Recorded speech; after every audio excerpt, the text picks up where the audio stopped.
Hello guys. तो कैसे हो आप लोग? आई होप कि आप बेटर होंगे। तो आज हम लोग नए टॉपिक पे बात करेंगे।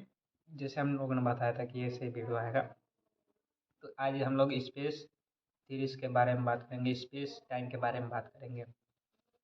स्पेस टाइम के बारे में बात करने से पहले हम लोग स्पेस और टाइम को अलग अलग समझते हैं। तो स्पेस ये सारी चीज़ें स्पेस में एग्जिस्ट करती है, बस हम लोग इनको देखने के लिए 3D में जैसे एक्सेस का इस्तेमाल करते हैं। एक्स वाई जेड जेड दोनों का वो होता है, ऊंचाई भी और गहराई भी दोनों नापता है। अब बात होती है टाइम की। टाइम अनडिफाइंड है। टाइम को कोई मतलब ऐसे बता नहीं सकते कि टाइम का मतलब ये होता है। टाइम सबके लिए चलता रहता है, आगे चलता रहता है। अब बात करते हैं कि कुछ टाइम तक इन्होंने माना था टाइम एब्सोल्यूट होता है, 90s में माना था। लेकिन आते-आते मतलब आइज़ैक न्यूटन और आपके आइंस्टाइन आए तो इन्होंने बताया कि टाइम टाइम और स्पेस दोनों रिलेटिव होता है। तो आइंस्टाइन ने बोला था कि टाइम फोर्थ डायमेंशन है। टाइम और स्पेस को अगर मिला दे तो एक नया डायमेंशन हमारे पास हो जाएगा, जिसका नाम होगा space time dimension. Space time dimension ज़्यादा कुछ नहीं है। स्पेस टाइम डायमेंशन अगर बन जाए मतलब इस टाइम तो हम लोग बता नहीं सकते कि हाँ रियली में स्पेस टाइम डायमेंशन होता है, क्योंकि अभी हम लोग 3D में ही चीज़ों को देखते हैं और 4D में हम लोग के पास संभव नहीं है अभी कि ऐसे कर सकें। लेकिन उन्होंने बताया था कि सबके लिए टाइम अलग अलग चलता है। तो वो बोले कि कैसे, तो बोले कि अगर किसी चीज़ की वेलोसिटी और उसका ग्रेविटेशनल फोर्स अगर ज़्यादा हो तो उसकी टाइम अधिक ज़्यादा जल्दी जल्दी जाएगा। जैसे कि ब्लैक होल के पास हम लोग का टाइम जल्दी जल्दी जाता है, क्योंकि ब्लैक होल इतना मैसिव होता है। वो स्पेस पूरा स्पेस जो है हम लोग का प्लेन प्लेन है।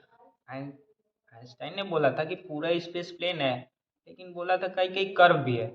क्योंकि बोले थे कि कहीं कहीं कर्व भी है, जो स्पेस का फर्स्ट पॉइंट है वो भी एंडिंग पॉइंट हो सकता है। ए और बी दोनों आपस में जुड़ सकता है। जैसे एक मोटरसाइकिल का पहिया पहिया उसका एक पॉइंट दूसरे पॉइंट से जुड़ा होता है, तभी तो वो सर्कल में होता है ना। ऐसे हो सकता है। इसी उसके वजह से ये कर्व पैदा करता है ब्लैक होल। तो उसके पास टाइम जल्दी जल्दी जाता है, क्योंकि उसमें ग्रेविटी ज़्यादा होती है, वेलोसिटी भी ज़्यादा होती है। उसके जो प्लेट होते हैं मतलब अभी फोटो आई थी ब्लैक होल की जिसमें साइड साइड में प्लेट लगी हुई थी उसकी लाइट की। तो अगर उस पर कोई सैटेलाइट या ग्रह होता है तो उसके लिए उसका टाइम जल्दी जल्दी जाएगा। जैसे कि अगर हम अपनी बात करें, हम अपने प्लेनेट की, तो हमारे प्लेनेट पे सबसे भारी और ग्रेविटेशनल वाला प्लेनेट है बृहस्पति, और वेलोसिटी भी उसकी ज़्यादा है। अगर उस पे अगर हम लोग चले जाएं तो हम ज़्यादा दिन तक जिंदा रहेंगे यार, उसके मुकाबले जो अर्थ पे इंसान होंगे। तो ऐसे होता है, अगर लाइट की स्पीड से किसी चीज़ को ट्रैवल करा है तो उसके लिए टाइम जल्दी जल्दी जाएगा हमारे वजह से, हमारे मुकाबले। वो अगर 5 साल का होगा तो हम लोग 15-20 साल के हो जाएंगे। ऐसे होता है ना, ऐसे होता है। उन लोग ने बोला था तो ठीक है, लोग ने मान लिया ठीक है चलो, आप लोग बोलते हो हम लोग मान लिए चलो। कुछ टाइम बाद बोले कि अगर स्पेस के बिना टाइम टाइम अधूरा है, और टाइम के बिना स्पेस। लोगों ने बोला ये क्या चूतिया गिरे, अब पहले तो चूतिया बनाते थे अब फिर से चूतिया बना रहा है। उसने बोला नहीं नहीं, हम चूतिया नहीं बना रहे हैं, हम एग्जाम्पल दे रहे हैं। तो उन्होंने बताया कि देखो, मान लो कि कोई अननोन पर्सन है, उससे चैट कर रहे हो, कोई लड़की होगी जिसे तुम चैट कर रहे हो, उसको बुलाए मिलने के लिए, कुछ दिन बाद इच्छा हुई मिलने के लिए, तो उसको बताओगे ना कि यहाँ आ जाओ, इस जगह पे आ जाओ, इस टाइम पे आ जाओ, इस दिन पे आ जाओ। तो बिना टाइम के स्पेस अधूरा है ना। अब मान लो कि अगर उसको टाइम बताओगे, स्पेस बताओगे ही नहीं, जगह बताओगे ही नहीं कहाँ आना है, तो वो कहाँ आएगी बेचारी? वो अकेले इधर उधर थोड़ी घूमेगी। तो दोनों एक दूसरे के बिना नहीं है, खत्म है दोनों। तो हम लोग इसको दर्शाने के लिए 4 डायमेंशन का तो यूज़ नहीं कर सकते। हम लोग इसको 2D में दर्शाते हैं। मान लो कि ये एक्सेस है, वाई एक्सेस, इस पे टाइम को, इसको इसको स्पेस को कोई चीज़ अगर आ रही है इस मुंबई से दिल्ली, उसको स्पेस में दर्शाना है तो इससे दर्शाएंगे, टाइम से दर्शाना है तो इससे दर्शाएंगे। ऐसे होता है। अगर दोनों को साथ में दर्शाना है तो एक बीच में से लाइन जाएगी जो कि दोनों को डिफाइन करेगी, हाँ ये स्पेस और टाइम दोनों में चल रहा है। लेकिन अगर एक चीज़ में दर्शाना होगा तो ऐसे दर्शाएंगे। ये ग्राफ की बात हो गई इसकी।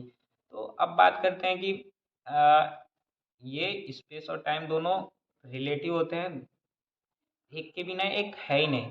तो अब बात करते हैं, आपको साइड से एक ज्ञान देता हूँ। देखो फिजिशियन कभी भी हमारे तरह सोचते नहीं है, वो दुनिया को मूवी के जैसे नहीं देखते हैं, वो दुनिया को फ्रेम बाय फ्रेम देखते हैं। मान लो कि कोई एक बॉल है, अगर उसको हम फेंके तो वो उसको मान लो कि हम तुरंत देखें कि यहाँ से वहाँ तक चला गया, लेकिन वो फ्रेम बाय फ्रेम देखेंगे कि वो गिरा, वो जा रहा है, एक एक पॉइंट पे जा रहा है और फिर गिरा, वहाँ एक वेव पैदा हुई। जब गिरता है बॉल, मान लो कि वहाँ मिट्टी होगी, तो मान लीजिए ऐसे गिरा तो वेव एक मिट्टी की पैदा होगी और बॉल भी थोड़ा पिचकेगा, वो भी वो देखेंगे।